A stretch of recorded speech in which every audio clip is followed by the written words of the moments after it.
এই তিনটা স্বপ্ন যদি আপনি দেখেন, আপনি বুঝে নেবেন আপনার জন্য জান্নাত নিশ্চিত। কোন তিনটা স্বপ্ন দেখলে জান্নাত নিশ্চিত, আসুন আমরা এই সম্পর্কে জানি। কারণ মানুষ অনেক স্বপ্ন দেখে, অনেক স্বপ্নের ব্যাখ্যা অনেক থাকে।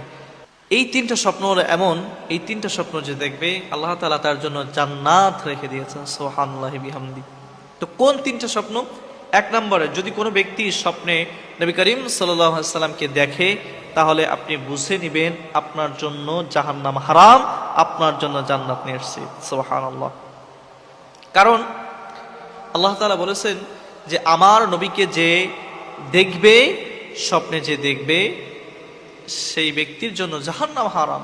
আর যেই কোনো ব্যক্তি তো নবীজিকে দেখতে পারবে না।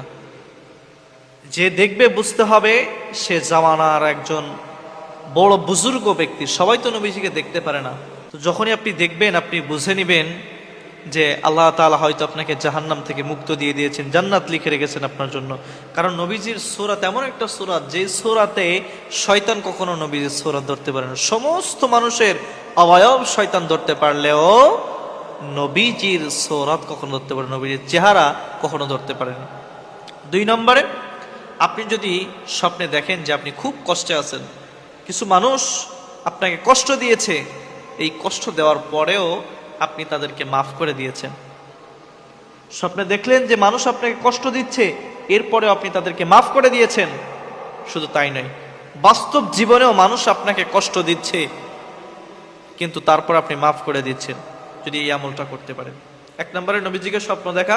দুই নম্বরে আপনি স্বপ্ন দেখলেন যে কেউ আপনাকে কষ্ট দিচ্ছে এবং আপনি তাদেরকে মাফ করে দিচ্ছেন, এবং বাস্তব জীবনেও কেউ আপনাকে কষ্ট দিলে আপনি তাদেরকে মাফ করে দেন, তাদেরটা মনে রাখেন না।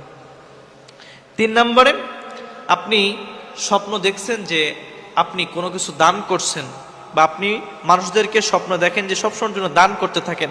শুধু তাই নাই, স্বপ্ন দেখার পরেও আপনি এই কাজটা কন্টিনিউয়াসলি আপনি বাস্তব জীবনেও যদি করতে পারেন, বাস্তব জীবনেও আপনি এটা করবেন, তাহলে এই কাজগুলো যদি আপনি করতে পারেন, তাহলে আপনার জন্য জান্নাত নিশ্চিত।